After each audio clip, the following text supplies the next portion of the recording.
ഇനി പറയട്ടെ, ആ സ്ക്രീനിൽ കാണുന്നത്, ഈ കാണുന്ന കുബ്ബ ഇന്നലെ ഇവിടെ വെച്ചുകൊണ്ട് സംസാരിച്ചു പോയി എന്ന് പറയുന്ന മനുഷ്യൻ കണ്ടിട്ടുണ്ടോ? എങ്കിൽ ഞാൻ വളരെ സുവ്യക്തമായി കൊണ്ട് ചോദിക്കുകയാണ്, ജാലിയാവാലയുടെ ഫ്ളാറ്റിലെ പ്രൈവറ്റ് റൂമിൽ അടിച്ചിട്ടിരിക്കുന്ന അലമാര തുറന്നാൽ കാണുന്ന ഈ സാധനം, അതിലുള്ള നിരവധി ആസാറുകളുടെ ശേഖരം, അതൊക്കെ അസലുള്ളതാണ് എന്ന് തെളിയിക്കാൻ അവർക്ക് ചങ്കൂറ്റമുണ്ടോ? കാരണം അവിടെ ചില്ലറ സാധനം നല്ലുള്ളത്. എത്രത്തോളം കഴിഞ്ഞ തവണ ബഹുമാനപ്പെട്ട അമ്പലക്കട ഉസ്താദ് ഇവിടെ നിന്നുകൊണ്ട് സൂചിപ്പിച്ചിരുന്നു, സാക്ഷാൽ അബ്ദുൽ ഖാദിർ ജീലാനി റളിയല്ലാഹു തആല അൻഹുവിന്റെ കളർ ഫോട്ടോ വരെ ഉണ്ട് അവിടെ. എല്ലാ ഇമാമിങ്ങളെയും താടിരോമങ്ങളും, മിക്ക ഇമാമിങ്ങളുടെയും താടിരോമങ്ങളും തലരോമങ്ങളും ഒക്കെ സ്റ്റോക്ക് ഉണ്ട്. ആർക്കുമാണേ പോയോക്ക. എന്നിട്ട് ഇതൊക്കെ കണ്ട് വന്നുങ്ങാഞ്ഞിട്ടാണ് സത്യം ബോധ്യപ്പെട്ടിട്ടും ഇവിടെ വന്നുങ്ങാണ്ട് അത് റസൂലുള്ളാന്റെ ആണ്, ഷേർ മുബാറക്കാണ്, അത് ഒറിജിനലാണ്, മുസ്ലിങ്ങളെ കയ്യിലേക്ക് തിരിച്ചേൽപ്പിക്കണം. നമ്മളൊക്കെ കാഫിരീങ്ങളാണ്. ഉളുപ്പില്ല മനുഷ്യന്മാരെ എന്തെങ്കിലുമൊക്കെ പറയാനും. ബഹുമാനപ്പെട്ട ശംസുൽ ഉലമ അതുകൊണ്ട് തന്നെയാണ് പറഞ്ഞത്, മനുഷ്യനാണെങ്കിൽ ഉളുപ്പ് വേണം. മനുഷ്യനെല്ലാം തന്നെ കഴുതകളല്ല, എല്ലാവരും കഴുതകളല്ല. ചില ആളുകൾ കഴുതകളായിട്ടുണ്ടാകും, പൊതുജനത്തിൽ ചില ആളുകൾ കഴുതകളായിട്ടുണ്ടാകും, അത് ബന്ധപ്പരുണ്ടാവും. ശംസുൽ ഉലമ പറഞ്ഞ സാധനം നമ്മളെ സ്റ്റോക്ക് ഉണ്ടല്ലോ. ശംസുൽ ഉലമ അങ്ങനെ പറഞ്ഞത് വെറുതെ അല്ല, ജനങ്ങളെല്ലാം കഴുതകളല്ല, ജനങ്ങളിൽ നിന്ന് ചില ആളുകൾ കഴുതകൾ ഉണ്ടാവും, അത് ബന്ധപ്പരുണ്ടാവുന്നു. എപ്പിനെ പറ്റിയാണ് അന്ന് ശംസുൽ ഉലമ പറഞ്ഞത്, അത് വെറുതെ ഒന്നല്ല. കാരണം ശംസുൽ ഉലമ എന്ത് പറഞ്ഞിട്ടുണ്ടെങ്കിലും അതൊക്കെ പിൽക്കാലഘട്ടത്തിൽ സംഭവിച്ചത് തന്നെയാണ്. ഇതുപോലുള്ള കഴുതകൾ അതിങ്ങനെ സംഭവിച്ച് ഇപ്പോഴും ഇങ്ങനെ നടക്കുക. സത്യം അവർക്ക് ബോധ്യപ്പെട്ടിട്ടും ഇവിടെ വന്ന് അണികളെ പിടിച്ചു നിർത്തുവാൻ വേണ്ടിയിട്ട് കളിക്കുന്നതായ നാടകങ്ങൾ, ഇതിനൊക്കെ ഒരു പരിധിയില്ലേ? നിങ്ങൾ ആരെ പേരിലാ കളവ് പറയുന്നത്? അള്ളാഹുവിന്റെ ഹബീബിന്റെ മേൽ കളവ് പറയുമ്പോൾ എന്തെങ്കിലും ഒരു ലെവലേശമെങ്കിലും ആലോചിക്കണ്ടേ? എന്നിട്ട് പൊള്ളു പറയുന്നത് ഞങ്ങളാണെന്നോ? ഞങ്ങൾ തെളിയിച്ചു തന്നല്ലോ. ഞങ്ങൾ ഇവിടെ നിങ്ങൾ പറഞ്ഞതായ മുടിയുമായി ബന്ധപ്പെട്ടുകൊണ്ട് തന്നെ ഉന്നയിച്ച് ഓരോ തവണയും വിശദീകരിക്കുന്നതിനനുസരിച്ച് കൊണ്ട് സങ്കീർണതയിൽ ഏർപ്പെടുന്ന, നിങ്ങൾ സനതെന്ന് പറഞ്ഞ് വായിച്ചതടക്കമുള്ള ഓരോ വൈരുദ്ധ്യങ്ങൾ എണ്ണി പറഞ്ഞിട്ടും അതൊക്കെ ഞങ്ങൾ ചവറ്റുകൊട്ടയിലേക്ക് വലിച്ചെറിയുന്നു. മറുപടിയായോ? എന്തെങ്കിലുമൊക്കെ പറഞ്ഞ് സ്വന്തം അണികളെ സമാധാനിപ്പിക്കാമെന്നല്ലാതെ സ്വന്തം സമാധാനിക്കാൻ കഴിയോ? പൊതുജനം എന്താ പറയട്ടെ? നിന്റെ നഫ്സിനോട് നിനക്കൊരു കടപ്പാടുണ്ട്, നിന്റെ ആത്മാവിനോട് നിനക്കൊരു കടപ്പാടുണ്ട്, ഇല്ലേ? ചോദിച്ചു നോക്കണം. എന്തെങ്കിലും ഒന്ന് പറഞ്ഞിട്ട്, അല്ലെങ്കിൽ നിങ്ങളുടെ നേതാക്കന്മാരുടെ വാക്കുകൾ കേട്ടിട്ട് അങ്ങനെ അങ്ങോട്ട് പോയാ പോരാ. വ്യക്തമായ പഠനത്തിന് വിധേയരാക്കാൻ ഇവരുടെ മുഷാവറയിൽ അംഗങ്ങളാണ് എന്ന് പറയുന്ന ഓരോ ആളുകളും തയ്യാറാവണം.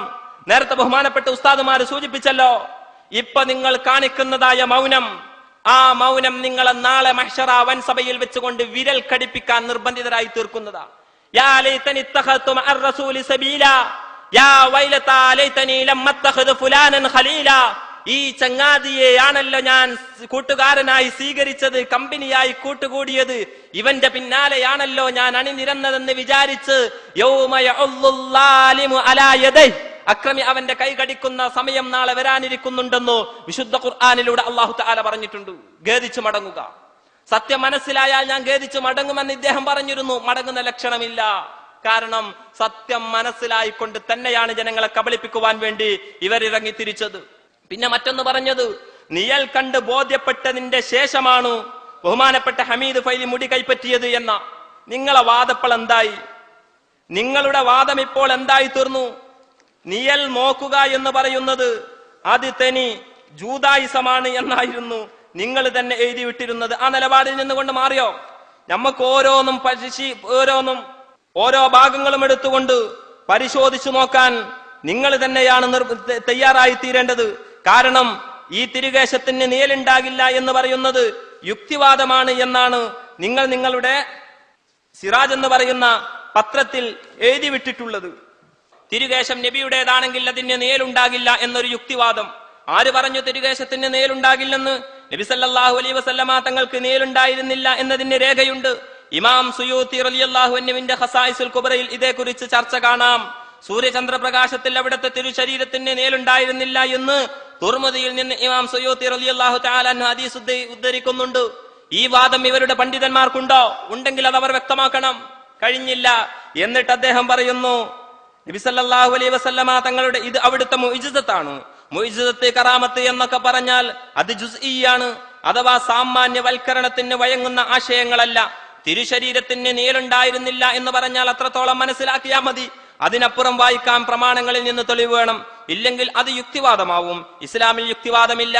ഞാൻ പരിശോധിച്ചപ്പോൾ നിഴൽ കണ്ടില്ല എന്ന് നെല്ലിക്കുത്ത് ഉസ്താദ് പറഞ്ഞത് അദ്ദേഹത്തിന്റെ അനുഭവമാണ്. നെല്ലിക്കുത്ത് ഉസ്താദ് അങ്ങനെയായിരുന്നു പറഞ്ഞത്. നെല്ലിക്കുത്ത് ഉസ്താദ് ഒരു രാത്രി എല്ലാ വിദ്യാർത്ഥികളും ഉറങ്ങിയെന്നുറപ്പ് വരുത്തിയതിന്റെ ശേഷം മർക്കസിലെ അധ്യാപകരെ മുഴുവനും വിളിച്ചു വരുത്തി, എല്ലാ ലൈറ്റും ഓഫാക്കി, ഒരു മെഴുകുതിരി മാത്രം കത്തിച്ചു വെച്ചു. എന്നിട്ട് 6 വർഷം മുമ്പ് ബറകാത്തി സയ്യിദന്മാരുടെ കരങ്ങളിൽ കൂടി തങ്ങളുടെ കയ്യിലേക്ക് എത്തിയത് എന്ന് പറയുന്ന മുടിയെടുത്ത് പരീക്ഷിച്ചു. അതിൽ നിഴല് കണ്ടു. ഇത് നമുക്ക് വിശ്വസിക്കാൻ പറ്റില്ല. നേരെ പോയി കാന്തപുരത്തിന്റെ റൂമിന്റെ അടുക്കലേക്ക് അദ്ദേഹത്തോട് പറഞ്ഞു, അത് ഹബീബ് മുഹമ്മദുർ റസൂലുള്ളാഹി സല്ലല്ലാഹു അലൈഹി വസല്ലമ തങ്ങളുടെ മുടിയല്ല എന്ന്. അപ്പെന്താ പറഞ്ഞത്? വിശ്വസിക്കുന്നവർക്ക് വിശ്വസിക്കാമല്ലാത്തവർക്ക് തള്ളിക്കളയാം. അപ്പോ മടങ്ങി വന്നതായ പാവം നെല്ലിക്കുത്ത് ഇസ്മായിൽ മുസ്ലിയാർ പറഞ്ഞതെന്താണെന്നറിയോ? അദ്ദേഹം അതിൽ നിന്നുകൊണ്ട് പിന്മാറുന്ന രംഗമില്ല, അദ്ദേഹം അതിൽ നിന്നുകൊണ്ട് പിന്മാറുന്ന ലക്ഷണമില്ല. നമുക്ക് ജോലിയാണല്ലോ വലുത്, നമുക്ക് അതിനെ സംബന്ധിച്ചുകൊണ്ട് മൗനം പാലിക്കാം. ഇതല്ലേ നെല്ലിക്കുത്ത് പറഞ്ഞത്.